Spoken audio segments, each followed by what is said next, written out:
성경인물 아카데미 10번째 시간입니다. 오늘은 보디발에 대해서 함께 나누려고 합니다. 제목을 요셉을 총리로 훈련시킨 사람이라고 정했습니다. 물론 보디발이 의도적으로 요셉을 애굽의 총리로 생각하고 총리감으로 생각하고 그렇게 대하거나 훈련시킨 건 아니겠지만 그런 결과적으로 봤을 때 보디발은 요셉이 총리가 되는데 큰 역할을 했던 사람이라고 생각이 듭니다. 우리가 잘 알고 있듯이 요셉은 형들의 미움을 많이 받았습니다. 그래서 그 형들에 의해 그 이스마엘 상인들, 이스마엘 그 대상들에게 팔려지죠. 그 요셉이 아버지 야곱의 총애를 받았죠. 큰 사랑을 받았죠. 아마 형들에 비해서 아버지가 편해야 한다고 생각을 했을 것이고 그것이 그 요셉의 형들의 마음에 맺혔을 것 같아요. 그러다 보니까 기회가 왔을 때 요셉을 죽이고자 했지만 야곱의 첫째 아들 요셉의 큰 형이죠. 가장 큰 형 루벤의 그 제안으로 요셉이 애굽으로 내려가는 이스마엘 상인들에게 팔려지게 됩니다. 이스마엘 상인, 보통 대상이라고도 하는데요. 창세기 39장 1절은 이스마엘 사람이라는 단어를 우리가 볼 수 있습니다. 한번 창세기 39장 1절 읽어보겠습니다. 요셉이 이끌려 애굽에 내려가매 바로의 신하 대장 애굽 사람 보디발이 그를 그리로 데려간 이스마엘 사람의 손에서 요셉을 산이라. 요셉이 이끌려 내려갔다. 애굽으로 내려갔다는 건 무슨 뜻입니까? 앞서 언급한 것처럼 요셉은 형들에 팔려서 애굽에 내려가는 이스마엘 상인을 따라서 애굽으로 갈 수밖에 없었다는 사실입니다. 앞서 언급한 것처럼 형들의 미움을 산 요셉, 형들이 좀 너그러운 마음으로 아버지 야곱이 요셉을 더 사랑하는 것을 이해했으면 좋았겠지만 그런데 현실은 그렇지 못했습니다.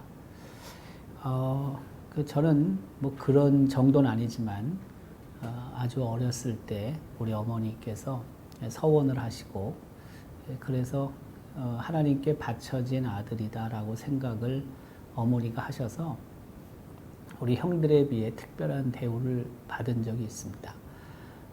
하나님께 드려진 아들, 앞으로 주의 종이 될 아들이라고 생각하시는 엄마는 형들과 조금 다른 그 부분 혹은 모습으로 저를 키웠습니다. 제 위에 형 2명이 있는데요. 아무래도 예전에 옛날에는 그 형들이 입던 옷들을 입을 수밖에 없었죠. 그 가정 형편이 다 그러니까요. 그런데 가급적 우리 어머니께서는 제가 하나님께 드려진 서원한 아들로 생각을 하시고 그 형들이 입던 옷까지 입을 것은 있겠지만 가급적이면 새 옷을 사서 입히려고 애를 쓰셨습니다. 그 이유는 다른 게 아니라 하나님께 구별되어 드려진 아들이다 라는 생각을 가지셨기 때문입니다. 벌써 아주 오래된 일이니까 50년도 지난 이야기니까 제가 형들이 어떻게 반응했는지 사실 정확한 기억은 없습니다. 그런데 형들로부터 특별히 미움을 받은 기억도 없기 때문에 아마 그냥 우리 형들은 넘어갔던 것 같습니다. 물론 야곱이 요셉을 이 정도가 아닌 더 특별한 대우를 형들보다 했기 때문에 아마 그 요셉의 형들이 요셉에 대한 미움이 더욱 커졌을 거라는 생각이 듭니다. 이스마엘 상인들에 의해 어쨌든 요셉은 팔려졌고 그리고 애굽으로 내려가게 됩니다. 우리가 잘 알고 있는 이스마엘은 아브라함과 애굽 여종 하갈 사이에서 태어난 아들입니다. 그러니까 이삭보다 이스마엘이 한 10년 정도 더 연배가 나이가 더 많습니다. 창세기 37장 28절에 이스마엘 사람 말고 다른 단어를 볼 수 있습니다. 그 단어는 미디안이라는 단어입니다. 창세기 37장 28절 이렇게 기록하고 있죠. 그때에 미디안 사람 상인들이 지나가고 있는지라. 형들이 요셉을 구덩이에서 끌어올리고 은 20의 그를 이스마엘 사람들에게 팔매 그 상인들이 요셉을 데리고 애굽으로 갔더라. 그러니까 오늘 우리 본문은 주로 창세기 39장을 다루고 있는데 창세기 39장은 이미 요셉이 애굽에 왔고요. 그리고 애굽에서 벌어지는 일들을 기록하고 있는데 저 창세기 37장은 아직은 요셉이 애굽에 온 것이 아니고 가나안 땅에 있고 그리고 이스마엘 상인들에 의해 애굽으로 내려오기 전을 기록하고 있죠. 근데 보면은 이스마엘 사람 상인들이라는 표현도 있고 이스마엘 사람들이라는 표현도 있습니다. 미디안 사람 상인들이라는 것은 이스마엘 사람들과 동의어로 생각해도 틀리지 않습니다. 왜냐하면 이스마엘의 족보를 역대상 1장 28절부터 33절은 기록하고 있는데요. 28절은 우선 이렇게 기록하죠. 아브라함의 자손은 이삭과 이스마엘이라. 그렇죠? 두 아들이 있었잖아요. 이삭은 사라에게서 태어난 아들이고 이스마엘은 하갈에게서 태어난 아들입니다. 하갈은 그 사라의 종이었습니다. 자, 29절은 그 이후부터 이스마엘의 족보를 기록하죠. 이스마엘의 족보는 이러하니라. 31절 밑줄도 보면은 이들은 이스마엘의 자손들이라. 다음 구절을 보면은 미디안이라는 단어를 볼 수 있습니다. 33절은 미디안의 자손은 이라고 기록하죠. 다시 말하면 이스마엘의 후손 중에 하나가 미디안이고 그 미디안의 그 자손이 계속 이어진다는 것입니다. 따라서 이스마엘의 족보 속에는 미디안이 포함되어 있습니다. 그 이스마엘의 상인이라는 것은 미디안의 상인이라고 해도 틀리지 않는다는 뜻입니다. 창세기 37장에 기록된 미디안 사람 상인과 이스마엘 상인, 그것은 동의어라고 해도 됩니다. 그런데 성경은 요셉의 몸값을 언급하고 있습니다. 요셉이 은 20세겔에 팔렸다는 것입니다. 보통 이 세겔이라는 단어는요, 그 중량 단위를 의미합니다. 그래서 예전에는 무게나 혹은 순도로 가치를 매길 수밖에 없었죠. 그래서 무게를 나타내는 단위이기도 하고 또는 화폐 단위이기도 합니다. 세겔은 대개 좀 낮은 그 화폐 단위라고 생각할 수 있고요. 혹자는 1세겔을 노동자 4일 품삯 정도라고 이야기를 하죠. 근데 요셉의 몸값이 은 20세겔이었습니다. 당시 그 장정 노예의 몸값은 한 30세겔쯤 됐다고 신학자들은 생각하죠.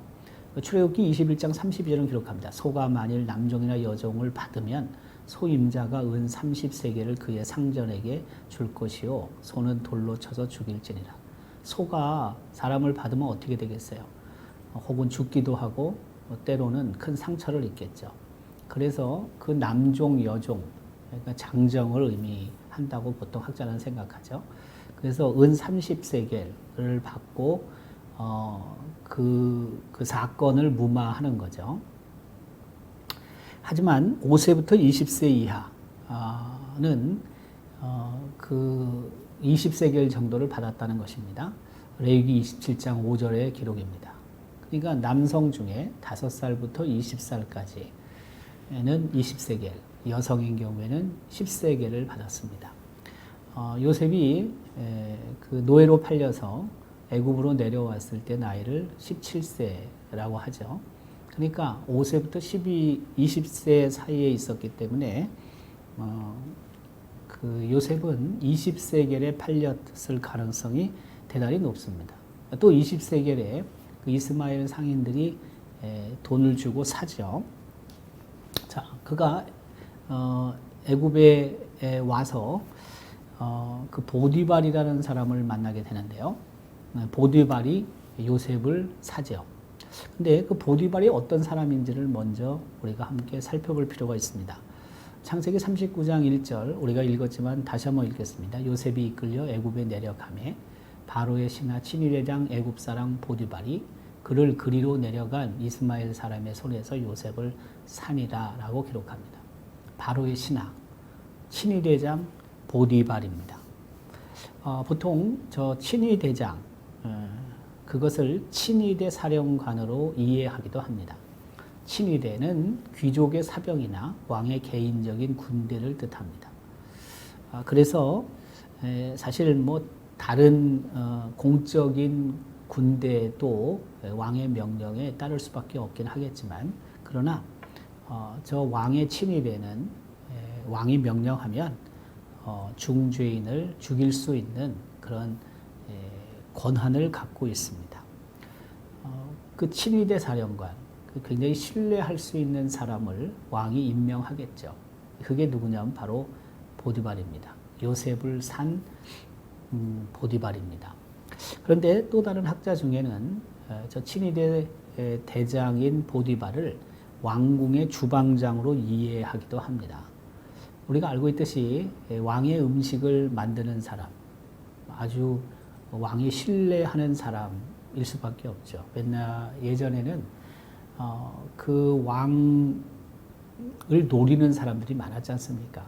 왜냐하면 절대 권력의 소유자이기 때문에. 그래서 그 음식에 독을 넣는다든지 해서 독살하고 자신이 원하는 사람을 왕위로 올리든지 아니면 또 자기가 왕이 되고자 하는 사람들이 이런 흉계를 음모를 꾸몄던 거죠. 우리가 잘 알고 있듯이 그 우리나라에도 왕이 음식을 먹기 전에 먼저 그 음식을 테스트하는 상공이 있었습니다. 보통 기미상공이라고 하죠. 그 왕의 음식은 보통 아침, 점심, 저녁 그 이름이 다 다르다고 합니다. 아침은 조수라,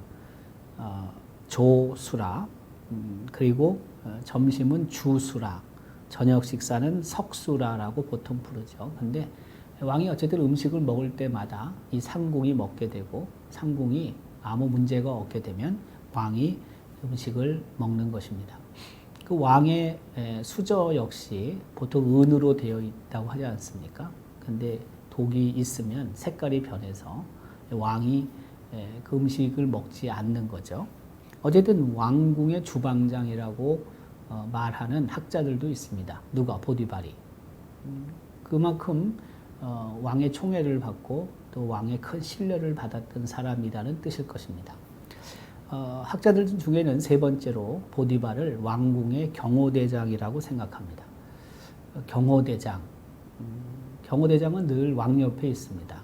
언제나 그 권력자에 가깝게 있는 사람이 힘이 센 사람이라고 말하지 않습니까? 우리가 겉에서 볼 때는 그 지위가 높아도 권력자로부터 멀리 떨어져 있으면 그만큼 힘이 없다는 뜻이라고 보통 말합니다. 늘 어느 곳에 가든지 경호대장은 왕 옆에 있어야 되고 그러다 보니까 왕과 소통하고 대화하는 시간이 많고 그래서 큰 권력을 갖고 있는 사람이 바로 경호대장이죠. 어쨌든 이 세 가지 그 해석을 학자들이 하긴 하지만 중요한 사실은 뭐냐면 그 보디발이 애굽 왕 바로에게 큰 신임을 얻은 사람이고 그리고 그가 중책을 맡아서 그 역할을 감당하고 있었다라는 것을 부인하기는 힘듭니다. 그런데 중요한 것은 이 보디발이 요셉을 사게 됩니다. 그리고 그 요셉을 총애하게 된다는 것입니다. 사실 보디발이 그 이스마엘 상인, 미디안 사람 상인으로부터 요셉을 사게 됐는데 아마 뭐 그 애굽에도 노예 시장이 있었을 가능성이 크죠. 그래서 아마 거기서 보디발이 자신의 마음에 드는 사람, 노예 요셉을 선택을 했을 것이고, 그가 요셉을 사서 집으로 데려오게 됩니다. 그런데 보디발이 그 요셉이 자기 집에 들어온 이후에 하나님께서 요셉과 함께 하신다는 것을 알게 되죠. 그 창세기 39장 2절 3절인데 한번 읽어볼까요? 여호와께서 요셉과 함께 하심으로 그가 형통한 자가 되어 그의 주인 애굽 사람의 집에 있으니 그의 주인이 여호와께서 그와 함께 하심을 보며 여호와께서 그의 범사에 형통하게 하심을 보았더라. 3절에 그의 주인이 여호와께서 그와 함께 하심을 보며, 보디발도 보통은 아닌 것 같습니다. 그 요셉의 삶, 노예잖아요. 얼마나 고되겠습니까? 자유도 별로 없죠. 그런데 그 요셉의 행동 혹은 요셉의 그 말, 이런 것을 보면서 그가 믿는 하나님이 그와 함께 하신다는 것을 그가 깨닫게 됩니다. 그러니까 보디발은 굉장한 안목이 있었던 사람이다라고 할 수 있습니다. 여러분 생각해 보십시오. 혹 그 우리 옆에 하나님이 아니라 그 자신들이 믿는 신이 있고 그 신이 그 사람과 함께 한다는 것을 구체적으로 우리가 보고 깨달을 수 과연 있을까요? 대단히 어려운 문제입니다. 보디발은 히브리 사람이 아닙니다. 그래서 여호와 하나님을 아마 그가 신뢰하지 않았을 것이고 또 듣지도 못했을 가능성이 큽니다. 그렇지만 어쨌든 요셉이 여호와 하나님을 이야기했든 하지 않았든 잘 모르지만 그러나 요셉의 그 삶을 보면서 보디발은 그가 믿는 하나님이 그와 함께 하고 계시는구나 라는 것을 그는 정확하게 알았다는 것입니다. 보통 사람과 달랐다는 것입니다. 그가 하나님이 요셉과 함께 하시는 것을 알았다는 그 사실 그 자체가 저는 굉장히 보디발을 다시 보게 됩니다. 어쨌든 이유는 아마 그럴 것입니다. 여호와 하나님께서 요셉의 범사에 형통하게 하셨기 때문에 아마 그렇게 했을 가능성이 높습니다. 형통이라는 의미는 모든 일이 뜻과 같이 잘 되어 감이란 뜻입니다. 형통이라는 것은 번성하는 것을 뜻합니다. 다시 말해서 그 모든 일의 범사에 하나님께서 형통하게 하셨는데 그것이 하나님이 그렇게 하셨다라고 보디발은 이해했다는 뜻입니다. 네. 뭐 그렇게 보통은 생각 안 하겠죠. 요셉이 그 보디발의 집에 들어왔고 그리고 그 보디발의 집이 좀 달라지지 않겠어요? 다시 말하면 여러 가지 일들이 잘 된단 말이에요. 그랬을 때 주인인 보디발 입장에서는 뭐 이전하고 달라진 게 하나 있잖아요. 노예인 요셉이 들어온 것밖에 없잖아요. 그럼에도 불구하고 자신의 집안이 잘 되는 그것을 보면서 그게 요셉 때문이라고 인정하는 게 어디 쉽겠냐 이 말씀이에요. 그렇지 않잖아요, 대개가. 근데 보디발은 그 요셉의 범사에 형통하게 하셨고 그것을 보디발이 볼 때 뭐 그 자기가 뭐 잘해서 혹은 뭐 운이 좋아서 그렇게 생각하신 것이 아니라 여호와 하나님께서 요셉과 함께 하셨기 때문에 이와 같은 일들이 벌어지고 있다라고 인정했다는 뜻입니다. 그래서 하나님께서는 보디발의 집에 복을 주십니다. 근데 그 복이 다른 게 아니고 보디발의 집과 밭에 있는 모든 소유의 풍성함을 주신 거죠. 창세기 39장 5절인데요. 한번 읽어볼까요? 그가 요셉에게 자기 집과 그의 모든 소유를 주관하게 한 때부터 여호와께서 요셉을 위하여 그 애굽 사람의 집에 복을 내리심으로 여호와의 복이 그의 집과 밭에 있는 모든 소유에 미친지라. 그러니까 그 39장 2절 3절에 의하면 보디발은 그 그 요셉의 범사에 형통하게 하시는 분이 하나님이라는 사실을 인정하고 나서 그러고 나서 어떻게 합니까? 그 소유물, 집 그것을 요셉으로 하여금 주관하게 하죠. 뭐 뒤에 나오겠지만 그 맡아서 책임감 있게 관리하도록 하는 겁니다. 그런데 그렇게 했을 때 다시 말해서 보디발이 요셉을 신뢰하고 믿어줬을 때 하나님께서 요셉을 위해 그 보디발의 집에 복을 내리신 거죠. 그런데 그 복이 어떤 복입니까? 그의 집과 밭에 있는 모든 소유에 미치게 된 겁니다. 그 현대인의 성경은요, 이 5절을 이렇게 기록했습니다. 번역을 한 거죠. 그때부터 요셉을 위해 여호와께서 보디발의 집에 복을 내리심으로 그의 집안일이 잘 되고 재산이 날로 늘어갔다라고 다시 번역을 했습니다. 요셉이 그 보디발의 집의 일들을 주관한 때부터 그렇죠? 늘어나는 재산을 보디발은 보게 됩니다. 참 이것도 그 보디발 입장에서는 정말 잘한 선택이라는 것을 스스로 느낄 수밖에 없다는 것입니다. 자기 눈이 정확했다라는 어떤 생각을 가질 수밖에 없잖아요. 그 집안이 잘 되고 그리고 재산이 날로 불어난 거죠. 여러분 이런 그 노예가 있다면 누가 싫어하겠습니까? 자기 재산을 키워주는데 그리고 그 집안의 일들이 이전보다 훨씬 더 잘 되고 있는데 그 요셉을 더욱 추켜 세울 수밖에 없겠죠. 인정하고 요셉을 잘 대해 줄 수밖에 없지 않겠습니까? 그런데 중요한 사실은 요셉을 위해서 하나님이 그렇게 하셨다는 겁니다. 보디발을 위해서 한 게 아닙니다. 요셉을 위하여 하나님이 그렇게 날로 재산도 늘어가게 하셨고 보디발의 집이 잘 되게 하신 겁니다. 다시 말하면 하나님께서는 요셉의 특별한 계획을 갖고 계셨다라고 봐도 틀리지 않습니다. 요셉을 위해. 물론 이 짧은 기간 속에서는 요셉이 보디발의 집에서 좀 더 편안하게 그 생활할 수 있도록 하나님이 이렇게 하셨다고도 할 수 있습니다. 아무래도 요셉을 통해 그 보디발의 집이 잘 되어 간다면 그 보디발도 요셉을 더 사랑하지 않겠습니까? 더 잘 대해주지 않겠습니까?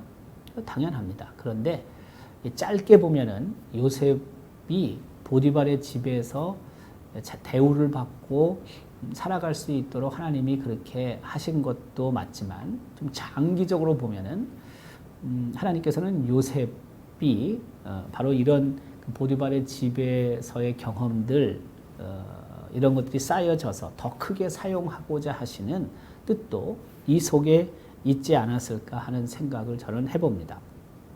어쨌든 이와 같은 일이 생기자 그 보디발은 요셉을 그 가정의 총무로 삼게 됩니다.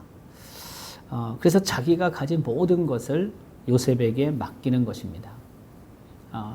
창세기 39장 4절인데요. 요셉이 그의 주인에게 은혜를 입어 섬김에 그가 요셉을 가정 총무로 삼고 자기 소유를 다 그의 손에 위탁하니 라고 기록하고 있습니다. 가정 총무라는 것은 집 재산뿐만이 아니라 가정 전체 모든 일을 관리하는 집사의 우두머리를 뜻합니다.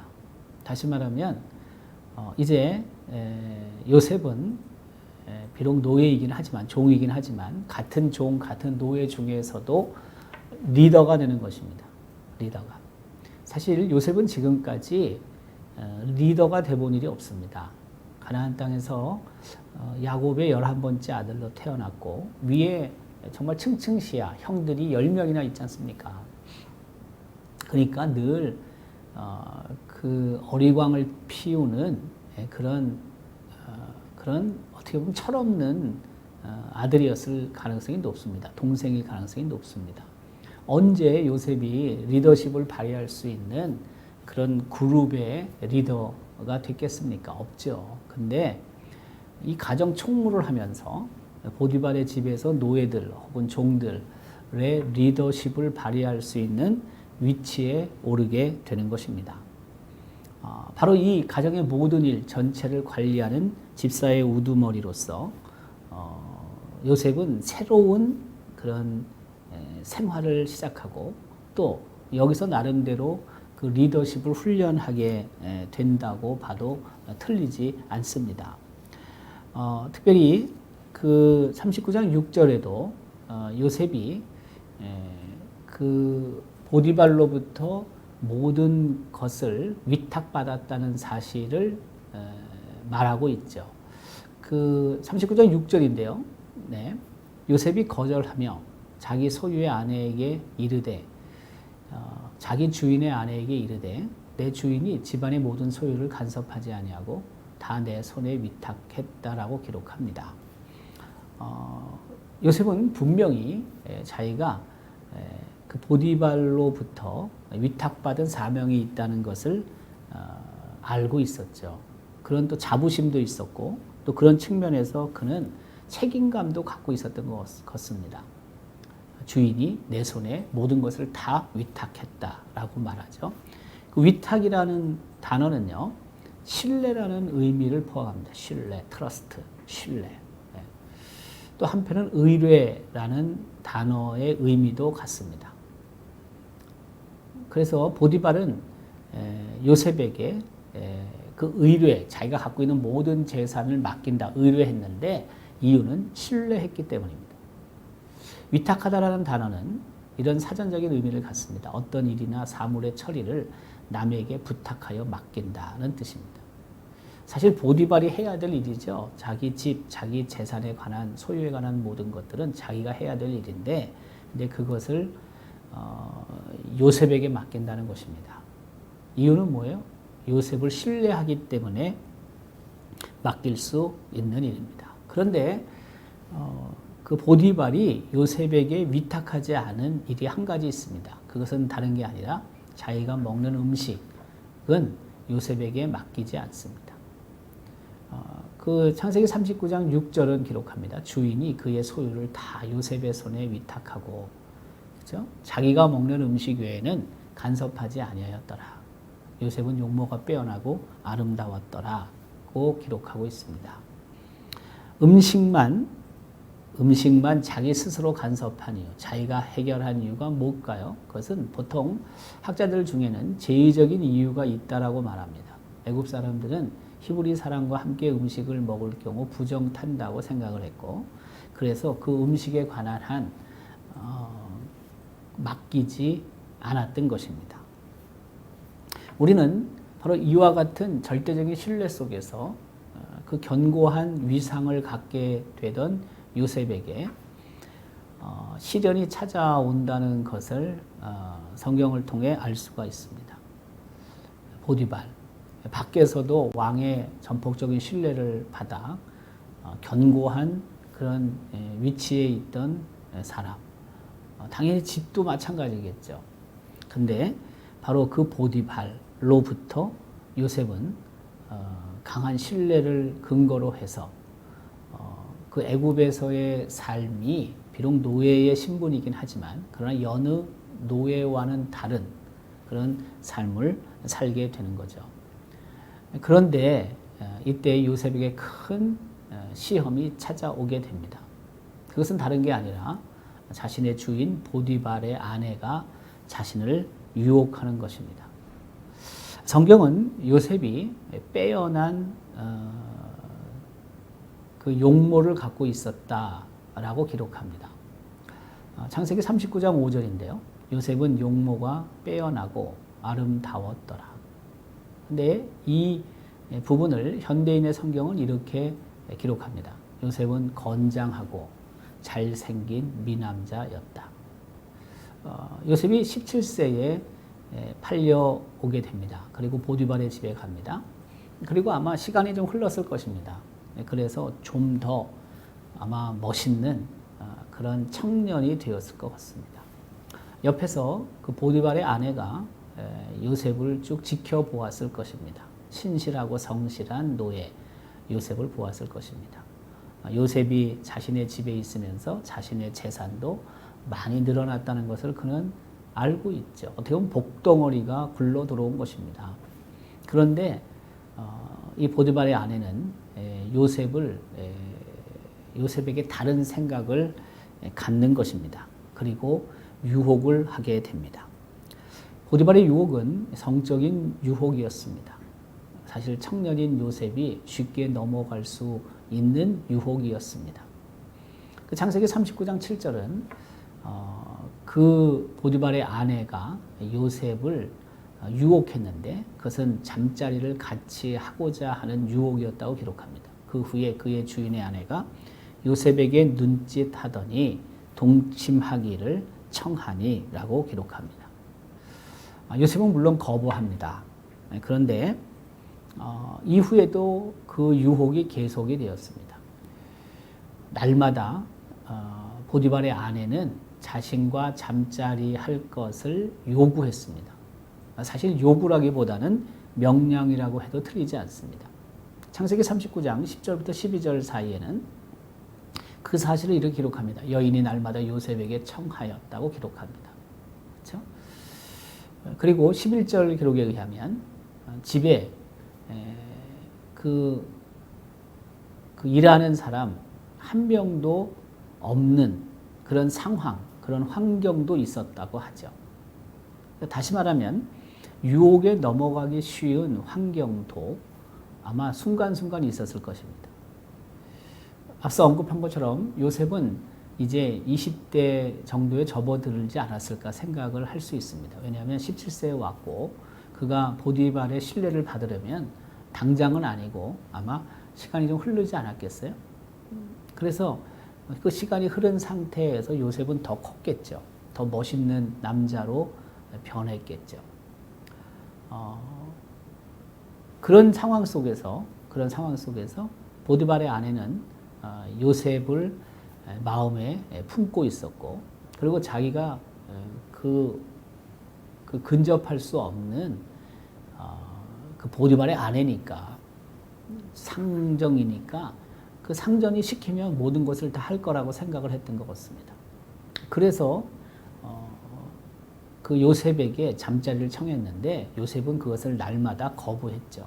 특별히 그 마지막 부분 12절 마지막에 이렇게 기록합니다. 그 여인이 그의 옷을 잡고 이르되 나와 동침하자. 이 동침하자 보니까 뭐 청유형 걷기 한데요. 근데 그것보다는 반드시 나와 동침해야 한다. 반드시 내 잠자리에 들어야 한다라는 강력한 요구가 그 속에 포함되어 있습니다. 유혹에 넘어가기 쉬운 환경들이 찾아왔지만 그러나 요셉은 또 다시 거부하는 것입니다. 사실 그 요셉 입장에서는 그 부인, 자신의 주인의 요구와 요청, 명령을 거부하는 게 얼마나 힘들었겠습니까? 그럼에도 불구하고 하나님께서 요셉과 함께 하셨다고 성경은 기록하고 있지 않습니까? 요셉이 하나님과 함께 했다가 아니라 하나님이 요셉과 함께 하셨죠. 하나님은 어떤 분이십니까? 우리가 알고 있듯이 삼위일체 하나님이시지 않습니까? 그 중에 한 분이 성령 하나님이십니다. 성령 하나님은 깨끗하신 분입니다. 성결하신 분이십니다. 그렇기 때문에 그런 유혹의 그런 환경이 설령 자기 앞에 있다 할지라도 깨끗한 영이신 성령께서는 그것을 거부할 수 있는 용기를 요셉에게 주셨다라고 저는 생각합니다. 그러니까 성령께서 우리 안에 내주하실 때 저런 유혹들 뿐만이 아니라 다른 그런 시험들로부터 이겨낼 수 있는 거죠. 우리가 하나님과 함께 하는 삶도 중요합니다. 그러나 하나님께서 우리와 함께 하시는 삶은 더 중요합니다. 우리 안에 성령께서 내주하시는 거 중요합니다. 바로 그런 삶을 통해서 우리는 더욱 더 성결한 삶을 살아갈 수 있기 때문인 것입니다. 바로 이와 같은 그 거부가 있었지만 그럼에도 불구하고 그 보디발의 아내는 계속해서 유혹하게 됩니다. 그리고 그 유혹의 자리를 요셉이 뿌리치고 도망할 때 이 여인은 더 큰 액션을 취합니다. 유혹의 자리를 도망하는 요셉. 창세기 39장 12절, 13절은 기록하고 있죠. 그 여인이 그의 옷을 잡고 이르되 나와 동침하자. 그러나 요셉이 자기 옷을 그 여인의 손에 버려두고 밖으로 나가매 그 여인이 요셉이 그의 옷을 자기 손에 버려두고 도망하여 나감을 보고 라고 기록하고 있습니다. 이 동침하자는 아주 강력한 요구, 반복적인 요구가 있었습니다. 그러나 또 앞서 언급한 것처럼 그런 환경들, 아무도 없는 환경들이 조성이 됐음에도 불구하고 요셉은 밖으로 뛰쳐나갑니다. 왜요? 거기 그 자리에 있으면 사실 더 위험한 일이 발생할 수 있었겠죠. 그런 측면에서 요셉은 굉장히 지혜로운 사람입니다. 그런 자리를 피하는 것, 그런 자리를 도망하는 것, 바로 그것이 범죄하지 않을 수 있는 방법이 되기 때문인 거죠. 우리가 어떤 환경, 어떤 자리에 계속 있으면 때로 그 범죄하기 쉬울 수도 있습니다. 그 범죄하기 쉬운 자리에서는 속히 벗어나는 것이 중요합니다. 그 자리에서 나와야 됩니다. 그곳에 더 이상 있으면 안 됩니다. 그래야지만 죄를 범하지 않는 거죠. 요셉은 물론 뭐 자기가 이제 모함을 받고 그래서 그 여인으로부터 큰 모함을 통해 어려움이 생길 수도 있다라는 생각을 미리 했을런지는 모르겠습니다. 아니면 자기를 신뢰하고 있는 주인 보디발이 자신 입장에 서서 변호해 줄 것이다 라는 생각을 했을런지도 모릅니다. 그런데 어쨌든 중요한 사실은 뭐 뒤에 그런 생각들이 설령 있다 할지라도 중요한 것은 일단 죄를 범하면 안 되는 것이고 그 범죄하지 않기 위해서는 그 유혹의 현장을 속히 떠나는 것, 그것이 가장 중요하다는 것입니다. 이제 바로 이와 같은 사건이 벌어지고 나서 보디발의 아내는 거짓말을 하는 거죠. 근데 거짓말을 하는데 뭐 당연히 모함을 요셉에게 씌우죠. 요셉이 자신을 성폭행하려고 했다, 겁탈하려고 했다라고 말을 하는데요. 그러면서도 이 아내가 책임을 남편에게 돌리는 것을 우리는 본문을 통해 알 수가 있습니다. 자, 보십시오. 14절 읽어보겠습니다. 그 여인이 집 사람들을 불러서 그들에게 이르되 보라, 주인이 히브리 사람을 우리에게 데려다가 우리를 희롱하게 하는도다. 그가 나와 동침하고자 내게로 들어오므로 내가 크게 소리 질렀더니 그가 나의 소리 질러 부름을 듣고 그의 옷을 내게 버려두고 도망하여 나갔느니라 하고. 뭐예요? 지금 자기가 유혹했음에도 불구하고 요셉이 자기를 겁탈하려고 왔다라는 거짓말도 하지만, 그렇죠? 네. 근데 더 중요한 것은 뭐냐면 책임이 누구에게 있어요? 유혹을 하는 자기에게 있죠. 그런데 책임을 남편 보디발에게 돌려요. 그게 뭡니까? 왜 남편이 히브리 사람을 우리 집으로 데리고 왔냐는 것입니다. 왜 보디발이 요셉을 사서 이 집에 데려다 놨냐는 것입니다. 바로 자기 책임은 없고 자기가 잘못한 건 없고 요셉을 집으로 데려다 놓은 남편 보디발이 책임이다 라는 것을 말하고 있는 것입니다. 그와 같은 그 무책임한 그런 보디발의 아내의 모습을 우리는 볼 수가 있습니다. 저는 요셉도 굉장히 억울하게 생각했을 것 같고요. 또 남편인 보디발도 엄청나게 억울했다라는 생각이 듭니다. 그러나 어쨌든 이제 그 더 이상 이 보디발의 부인의 그런 유혹은 끝나게 되는 거죠. 그리고 나서 이제 보디발의 아내가 거짓말을 하게 되고 그 이후부터 요셉의 신상에 큰 변화가 생기는 것입니다. 그것은 뭐냐면 당연히 그 주인이 들어왔을 때 그 남편에게 불평을 아내가 털어놓지 않습니까? 그때 그 이야기를 듣고 보디발의 반응이 성경은 기록하고 있죠. 심히 노했다라고 성경은 기록합니다. 창세기 39장 19절인데요. 그의 주인이 자기의 아내가 자기에게 이르기를 당신의 종이 내게 이같이 행하였다 하는 말을 듣고 심히 노한지라 라고 기록합니다. 극노한 거죠. 극노한 겁니다. 그 미드라시에 의하면 아내 때문에 보디발이 심히 노한 것이 아니라 보디발 입장에서는 그 신실한 청지기와 같은 요셉을 잃는 것에 대한 그런 분노가 치밀었다는 것입니다. 이 사건 때문에 정말 자기 집안이 잘 됐잖아요. 근데 그 요셉을 잃게 된 것, 그것 때문에 보디발이 화를 냈다, 극노했다라고 미드라시 또 코란에도 그렇게 기록되어 있다고 합니다. 이건 무슨 뜻이냐면은 보디발은 요셉이 이와 같은 죄를 범하지 않았다라는 것을 알고 있었다는 뜻입니다. 다시 말해서 아내가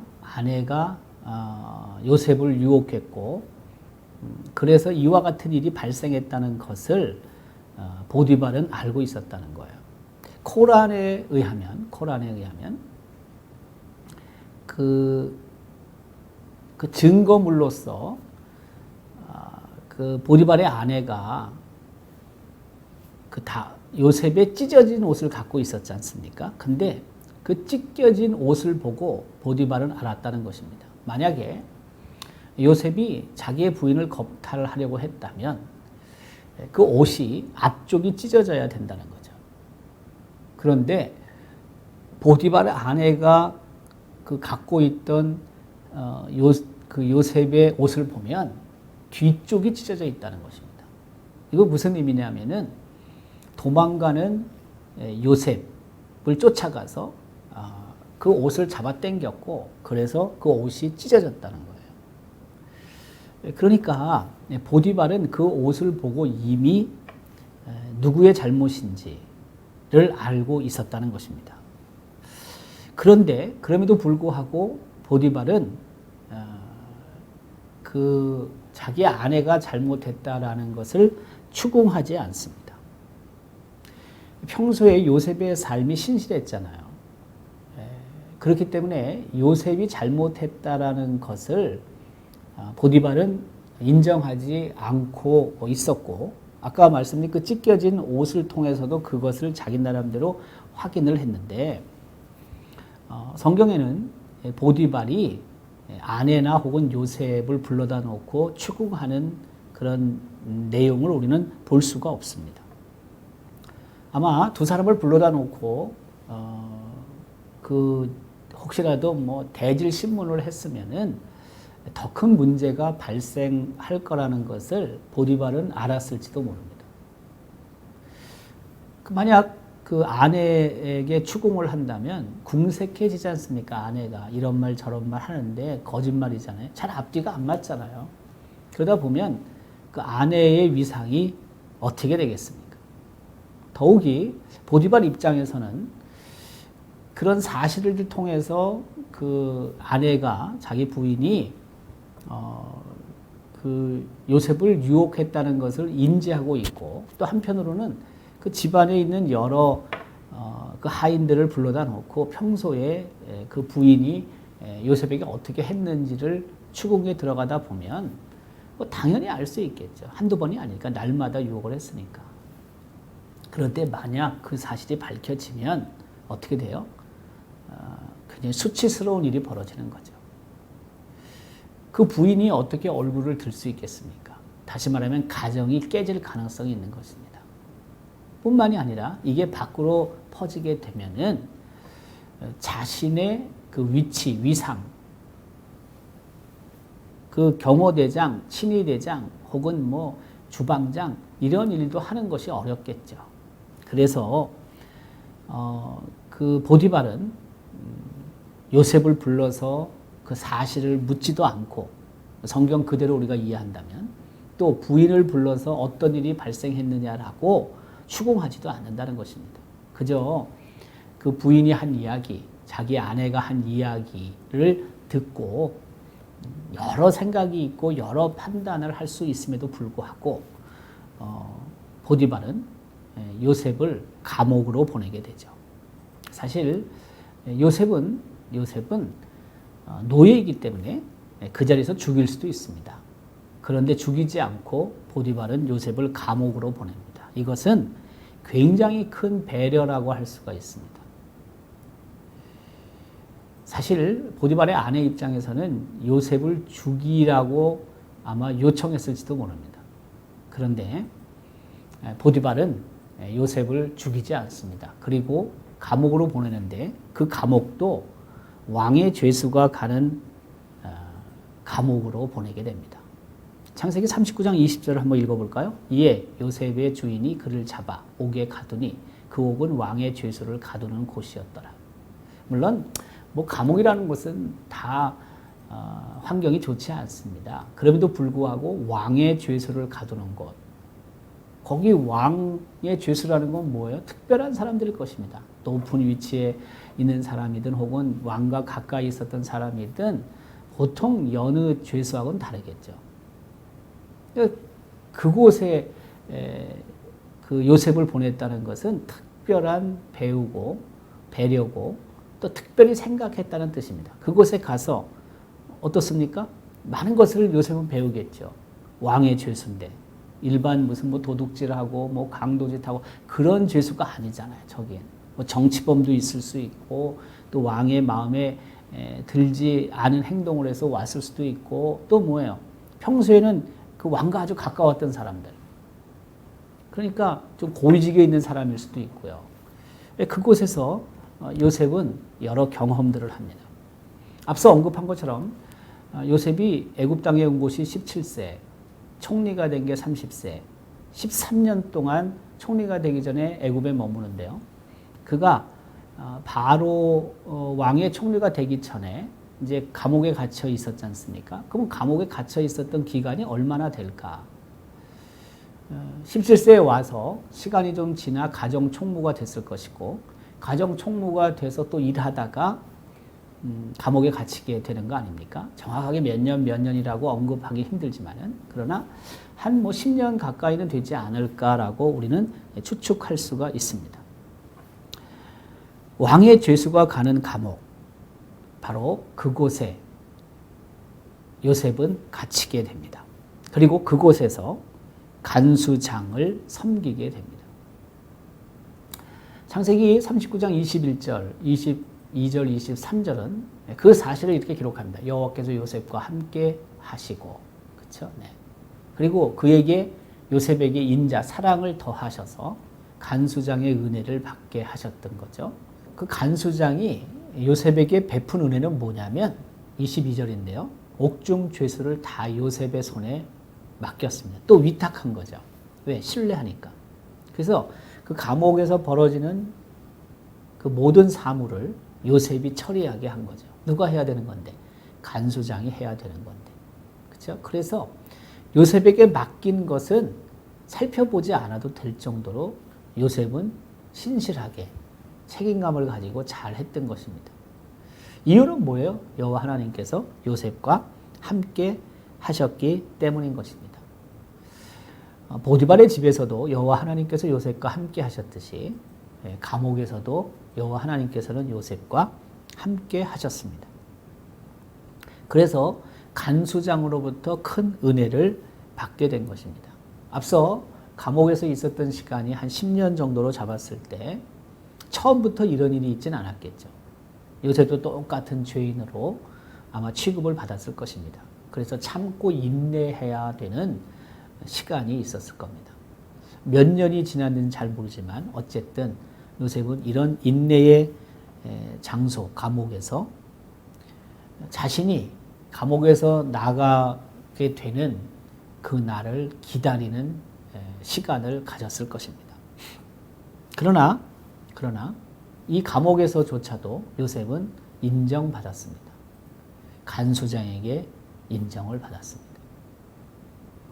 인내의 장소인 감옥에서 석방의 그 날을 기다리는 시간을 보내야만 했고, 그러나 그 장소와 그 시간 속에서 요셉은 간수장에게 인정을 받는 그런 그 감옥 생활을 했던 것입니다.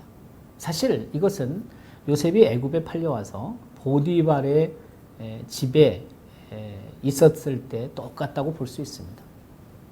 우리도 마찬가지입니다. 우리도 어느 곳에 있든지 뭐 직장을 다니든 뭐 혹은 누구를 만나든 어느 곳에 있든지 바로 저 세 가지가 꼭 필요합니다. 인내를 요구하고요. 기다리게 하고요. 더 나아가서는 그곳에서의 생활을 통해 인정받는 기회가 우리에게 찾아온다는 것입니다. 자, 결국에는 우리가 알고 있듯이 요셉은 석방이 되고 그리고 애굽의 총리로 등극하게 됩니다. 하나님께서 그에게 지혜를 주셨고 꿈을 잘 해몽하게 하셨고 요셉을 통하여 애굽의 어려움을 극복하게 하신 거죠. 애굽에도 유익된 사람이었고 애굽 주변의 여러 나라들 가나안을 포함해서 유익을 주는 사람이 되었습니다. 저는 요셉이 가나안 땅에서 애굽으로 오게 되고 그 애굽에서 죽게 되는데 그가 그 애굽에서 그 총리가 되기 전까지의 그런 여러 시간들, 한 13년의 시간들은 하나님께서 요셉을 훈련시킨 시간이라고 생각을 합니다. 하나님께서 특별한 수업을 시킨 시간이었다고 생각합니다. 어떻게 보면 소중한 교육을 받은 기간입니다. 보디발의 집과 감옥, 바로 그곳에서 요셉은 국가 경영을 하기 위한 훈련의 시간을 보냈다고 할 수 있습니다. 여러분, 보디발의 집보단 감옥이 크겠죠. 하나님께서는 보디발의 집에서 일단 역할을 감당하게 하셨다가 감옥에 가서 더 큰 일을 하게 하셨습니다. 물론 이 애굽이라는 대국의 그런 그 일을 맡아서 하는 거에는 턱없이 부족하지만 그럼에도 불구하고 작은 것들이 차근차근 쌓여서 더 큰 일을 할 수 있도록 하나님께서 이끄셨습니다. 보디발의 집에서 가정총무로 또한 감옥에서 간수장의 역할을 한 것은 더 크고 더 귀한 사역을 위한 훈련의 시간이었다고 할 수 있습니다. 뿐만이 아니라 보디발의 집에서와 감옥에서 요셉은 애굽 총리의 역할을 할 수 있는 그런 훈련의 시간을 가졌던 것입니다. 이것이 굉장히 중요합니다. 생각보다. 내가 어느 곳에 있든지 비록 지금은 어렵고 힘들다 할지라도 때로는 뭐 고난 속에 내가 놓일 때도 있고요. 누군가로부터 모함을 받을 때도 있고 비난을 받을 때도 있습니다. 그러나 바로 그런 시간들이 결국에는 모여져서 리더십을 키워가게 되고 그리고 더 큰 일들을 통해서 많은 사람들에게 주변 사람들에게 유익을 줄 수 있다는 것을 잊지 말라는 것입니다. 여러분들이 지금 있는 일이 설령 작다 할지라도 작은 일이라 할지라도 결국에는 그 작은 일들이 모여지면 좀 더 큰 일을 할 수 있도록 하나님이 인도하신다는 사실을 기억하라는 것입니다.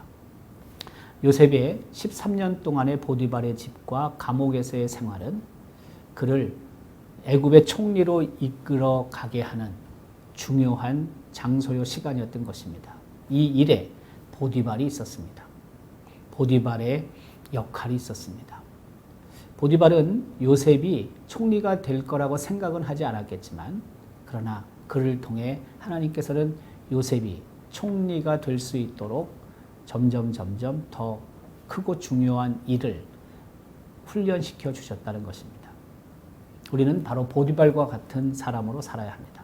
누군가를 키우고 그 사람이 앞으로 더 큰 일을 감당할 수 있도록 이끌어주는 사람으로 살아야 합니다. 뿐만이 아니라 지금 나의 삶 속에서 내가 하고 있는 일이 사소하게 보이고 작게 보인다 할지라도 그 일을 성실하게 잘 감당해서 미래를 준비할 때 더욱 하나님께서 우리에게 더 크신 일을 맡기실 수 있다는 사실입니다. 오늘 보디발을 통해서 우리에게 주시는 교훈을 생각하고 보디발과 같은 새로운 리더십을 키우는 사람으로 또한 한 사람을 신뢰하고 믿어줘서 그가 더 큰 일을 감당할 수 있도록 이끌어가는 사람으로 살아갈 수 있기를 주님의 이름으로 기원합니다. 하나님 고맙습니다. 오늘도 보디발을 통해 우리에게 주시는 교훈이 있습니다. 요셉을 신뢰했고 또한 하나님께서 요셉과 함께 하신다는 것을 볼 수 있는 눈이 있었고 요셉이 음모를 받았을 때 함정에 놓였을 때 그를 왕의 죄인들이 가는 감옥으로 보내서 더 좋은 기회를 얻을 수 있도록 했는데 하나님께서 바로 우리의 삶이 누군가를 키워내고 누군가를 선한 곳으로 인도해 가는 유익을 주는 사람으로 살아갈 수 있게 하시고 그 일에 우리들이 사용될 수 있게 하여 주옵소서. 한 주의 삶도 하나님께 맡깁니다. 묵상하며 보디발이 주는 교훈을 우리도 따라 행하는 삶으로 이어지게 하여 주옵소서. 고맙습니다. 예수님의 이름으로 기도드립니다. 아멘. 한 주 동안도 또 하나님의 말씀을 묵상하고 또 하나님이 주시는 은혜 속에 살아갈 수 있기를 바랍니다.